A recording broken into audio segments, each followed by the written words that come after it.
ನಾನು 2004ನೇ ಇಸ್ವಿಯಲ್ಲಿ ಬಿದ್ದಾಗ ಬೀಳ್ಬಾರ್ದಾಗಿತ್ತು. ಅವಾಗ ನಾನು ಸುಮ್ ಕೂಡಿಲ್ಲ. ಈ 21 ವರ್ಷದಿಂದ ಇದನ್ನ ಮಾಡೀನಿ. 2004 ಇಡೀ ರಾಜ್ಯದ ಮತದಾರ ಪಟ್ಟಿಯನ್ನು ಪುನರ್ವಿಮರ್ಶೆ ಮಾಡ್ಲಿಕ್ಕೆ ನಮ್ಮಲ್ಲಿ ಶಿವಸೇನೆ ಮತ್ತು IAS ಅಧಿಕಾರಿ ಬಂದಿದ್ರು ಬಾಗಲಕೋಟೆ ಜಿಲ್ಲೆ.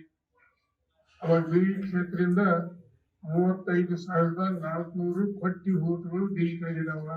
ಇವತ್ತಿನ ಬಾಗಲಕೋಟೆ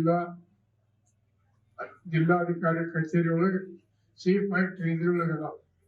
ಯಾವ ಡಿಲೀಟ್ ಅಂತ ಯಾಕೆ ಪ್ರಜಾಪ್ರಭುತ್ವ ಯಾಕೆ ಮಾಡ್ಬೇಕು? ಪ್ರಜಾಪ್ರಭುತ್ವದ ಕಗ್ಗೊಲೆ ಇದು.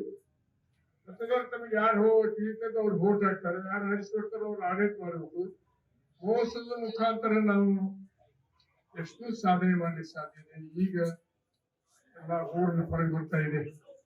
ನೋಡೋಣ ಏನ್ ಸುಪ್ರೀಂ ಕೋರ್ಟ್ನವರಿಗೆ ಎಲೆಕ್ಷನ್ ಕಮಿಷನ್ ಅವ್ರಿಗೆ ಏನು ಕೊಡ್ತಾರೆ, ಆಧಾರ ಕೊಡ್ತಾರೆ. ಪ್ರತಿಯೊಂದು ಓಟಿನ ಆಧಾರ ಕೊಡ್ತೇವೆ. ಎದಕ್ ತೆಗೆದ್ರಿ, ಅವನ್ನ ಸತ್ತಾರು ತೆಗೆದ್ರು ಹೇಳಿದ್ರು.